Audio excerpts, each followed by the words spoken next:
We talked earlier about how the key is to have candidates that take small dollar donations, like Bernie Sanders set the gold standard for, Yeah. so to speak. Yeah, that's right. So the question is, how do you cultivate those small dollar donations? Absolutely. And, you know, a lot of people are really big on saying, don't take corporate money, don't take lobbyist money, don't take this money, without explaining how to actually raise small dollar donations. And so we're all about training people with the skills to do the things that they need to do. And one of those is, how do you raise thousands, tens of thousands, hundreds of thousands of small dollar donations? And so we get information from a lot of places, and some of this information is from a great book by Kim Klein about fundraising, but it applies to any kind of donor. And so she talks a little bit about churches. And how churches, part of the reason that churches raise more money, just for, if you look at them as a category of sort of nonprofit or of people who raise donations, churches raise more than almost anyone. And she says part of why they raise more is because they keep asking and asking and asking and asking and asking, right? They never stop asking. So they pass the hat, and they, like every single week they pass the hat, at least once, sometimes more than once.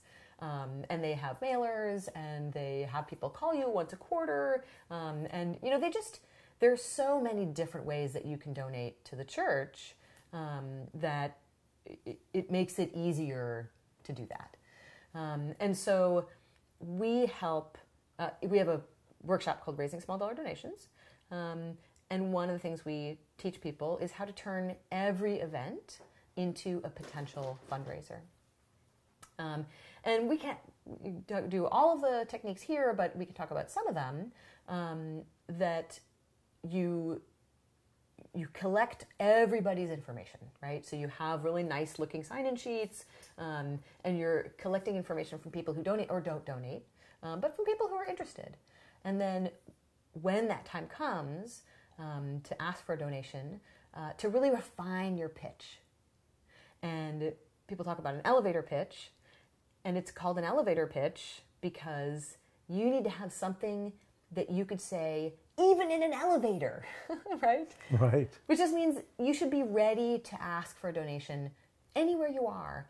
And rehearsing that pitch and knowing how to make a good pitch is definitely part of what needs to be done and what we train in. Right, and one of the ways you can make that pitch is by talking about the impact that the organization has had, specific results, like what we talked about with the Oklahoma election that just happened with the Norman City Council.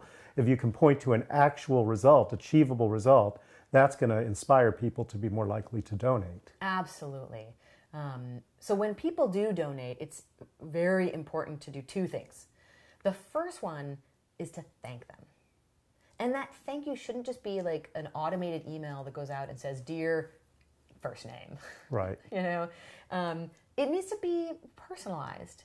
And volunteers love to do this. You can do handwritten thank you cards, and volunteers, you just write, you know, "Oh, thank you so much for your donation. It means a lot.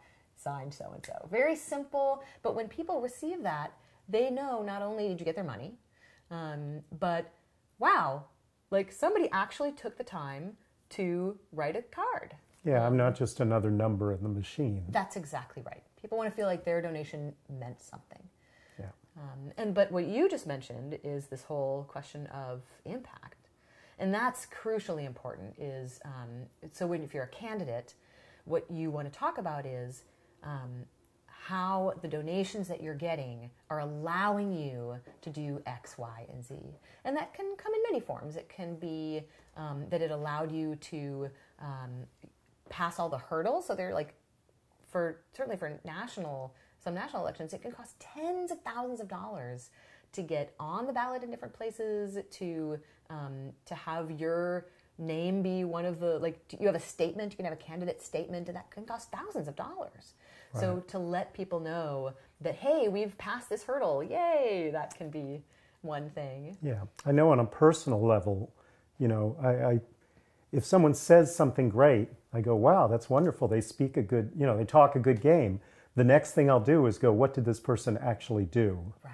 You know, what does this politician, you know, what bills have they, you know, created on their own? How have they voted? So actions, as they always say, speak louder than words, and that's how we talk about impact versus, you know, as great as the thank you cards are, and they're very important, I think the impact is even more important. Oh yeah, the impact is crucially important, and this is where our model is different from the old model as well. So in our model, the candidates are working with a coalition to accomplish political goals even before they get elected.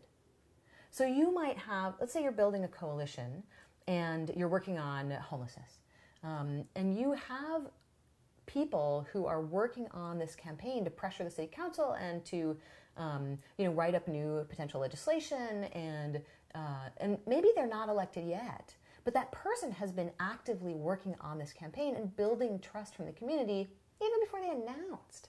And those are stories, the stories of the impact that the coalition has, the story of the impact that one of the elected officials from that coalition has, because they are able to vote on things. That can be an impact story for other members who are at this point only candidates. So I guess the small dollar donations question is a really big question, and we love to sort of train people in all the ways that they can raise these small dollar donations, and not just to say, don't take the big donations. Here's how you actually do it. Right, and it's important to know that you can feel safe to ask friends or family about these small dollar donations in a way that's not going to make them feel uncomfortable or put on the spot. You want them to be motivated to feel good about it, and that's one of the things we are striving to do. Absolutely, and these stories of impact is what makes people feel really great about their donation. Right. If you like this YouTube video, then please subscribe to our YouTube channel. If you want to donate or volunteer, you can visit us at theincorruptibles.us. And if you want to learn dozens of tactics and strategies you can use to take over your city council, then visit academy.theincorruptibles.us, and all those links are below.